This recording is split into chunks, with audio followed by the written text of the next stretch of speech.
Subscribe now and press the bell icon. Never miss an update.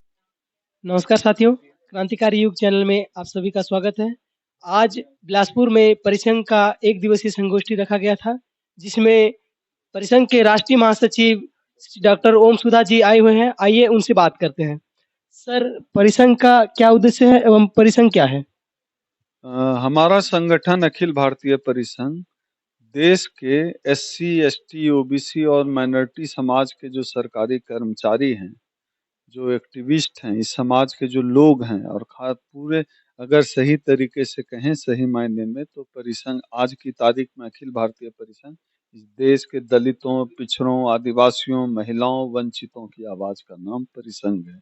इसकी स्थापना 1997 में doctor रुदित Raj ji ने की थी। उस समय वो इनकम टैक्स कमिश्नर थे। इनकम टैक्स कमिश्नर की नौकरी छोड़कर उन्होंने परिसंघ की स्थापना की और तब से लेकर हम निजीकरण के खिलाफ और आरक्षण बचाने की लड़ाई पूरे देश में लड़ रहे हैं। हमने दिल्ली के रामलीला मैदान में कई ऐतिहासिक रैलियां की हैं और जब सरकार का जो 5 आरक्षण विरोधी आदेश है उसको वापस करवाया है। हम बहुजन लोकपाल बिल लेकर आए हैं। परिसंघ का इतिहास उपलब्धियों से भरा हुआ इतिहास है। परिसंघ का इतिहास इस देश के दलितों, पिछड़ों, आदिवासियों के संघर्ष का दस्तावेज है। हम लोगों का उद्देश्य इस देश के दलितों, पिछड़ों, जो जिनको बहुजन भी कहा जाता है, उनके आरक्षण के लिए, उनके हक के लिए, उनके अधिकार के लिए, उनकी भागीदारी के लिए संघर्ष करने का हमारा काम है। तो उसी कड़ी में हम लोग अब यह जो मोदी सरकार है लगातार निजीकरण के माध्यम से देश की संपत्ति को बेचने का काम कर रही है। उनका उद्देश्य स्पष्ट है कि निजीकरण के माध्यम से देश को औने पौने बेच दिया जाए और सीधा निशाना है कि आरक्षण खत्म कर दिया जाए। उसके खिलाफ परिसंघ ने पूरे देश में मुहिम छेड़ रखी है। पिछले 1.5 महीने में परिसंघ ने लगभग पूरे देश भर में छोटे बड़े कई कार्यक्रम किए हैं और उसी कड़ी में आज छत्तीसगढ़ में हमारे नेता छत्तीसगढ़ में जांगरे जी और हर्ष मेश्राम जी, इन दोनों के नेतृत्व में आज छत्तीसगढ़ के बिलासपुर में भी यह मीटिंग हुई है, बड़ी मीटिंग हुई है और बड़ी संख्या में दलितों, पिछड़ों, मजलूमों ने भाग लिया है और मोदी सरकार ने जो देश बेचने का खेल शुरू किया है उसके खिलाफ छत्तीसगढ़ के लोग भी एकजुट होकर लड़ेंगे और इस मोदी सरकार को बता देंगे देश उनके बाप की संपत्ति नहीं है, देश इस देश के दलितों, आदिवासियों, पिछड़ों की संपत्ति है। तो हमारा काम संघर्ष करने का है, दलितों के हक अधिकार की लड़ाई लड़ने का है। जो आज एक दिवसीय संगोष्ठी रखा गया था गुणमाना भवन में, सर उसमें आज किन-किन मुद्दों को लेकर चर्चा हुई थी? हमारे पास 2 मुद्दे होते हैं। एक तो है कि निजीकरण से लड़ना, आरक्षण बचाना।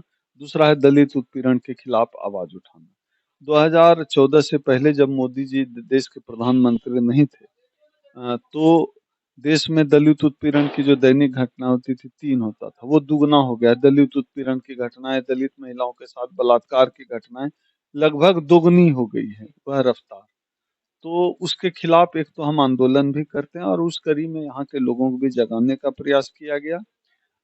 और जो निजीकरण का खेल शुरू हुआ है उसके खिलाफ भी अब छत्तीसगढ़ के बहुजन, छत्तीसगढ़ के दलित, आदिवासी, पिछड़े भी अब हमारे साथ हैं। अब हम मिलकर निजीकरण के खिलाफ लड़ाई लड़ेंगे और आरक्षण को बचाने का काम करेंगे।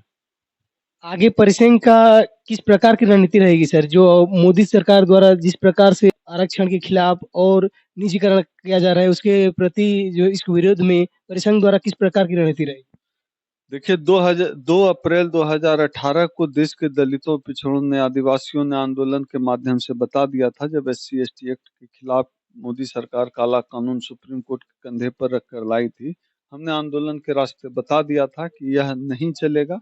उसी कड़ी में अब यह निजीकरण करके हम लोगों को वापस गले में हरिया और कमर में झाड़ू टांग देना चाहती है मोदी सरकार। लेकिन जिस तरह से हम लोग पूरे देश भर में राष्ट्रीय अध्यक्ष डॉक्टर उदित राज जी के नेतृत्व में, उनके दिशा निर्देश में देश भर में जो आरक्षण बचाने का कार्यक्रम चल रहा है, निजीकरण के खिलाफ जो हमने लड़ाई छेड़ी है, उस लड़ाई को और मजबूत तरीके से लड़ी जाएगी। पूरे देश का दौरा चलता रहेगा। पूरे देश का दलित, पिछड़ा, आदिवासी निजीकरण खत्म करने के लिए सड़क पर होगा।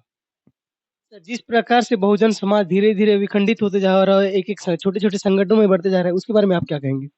देखिए समाज का एक हिस्सा तो भ्रमित है ही। बाबा साहब ने कहा था संगठित हो, लेकिन क्या हुआ, समाज के एक हिस्सा को लगा कि संगठन बनाने बोल रहे हैं और लोग संगठन बनाने लगे। गली गली में अम्बेडकर मंच, गली गली में बहुजन एकता मंच इस तरह खुलने लगे और स्वयंभू नेता अपने को राष्ट्रीय अध्यक्ष बताने लगे। तो हम उनके खिलाफ भी नहीं है, लेकिन उनको चाहिए कि एक बड़े बैनर, बड़े अम्ब्रेला के बैनर तले आ जाए, क्योंकि दिल्ली बोलती है तभी देश सुनता है। तो हमारा अखिल भारतीय परिसंघ पूरे देश में हमारा संगठन है। हम दिल्ली से लड़ाई लड़ते हैं, देश भर में तो लड़ते ही है राज्य के स्तर पर, लेकिन हमारी मूल आवाज दिल्ली से उठती है। तो जितने छोटे बड़े संगठन में आपके चैनल के माध्यम से हम अपील करना चाहते हैं, सभी लोग इस हमारे अखिल भारतीय परिसंघ के साथ जुड़ें और इस जो अम्बेडकर वादी आंदोलन है इसको तेज करें, अपना सहयोग दें। धन्यवाद सर आपका। आपका भी बहुत बहुत धन्यवाद जी।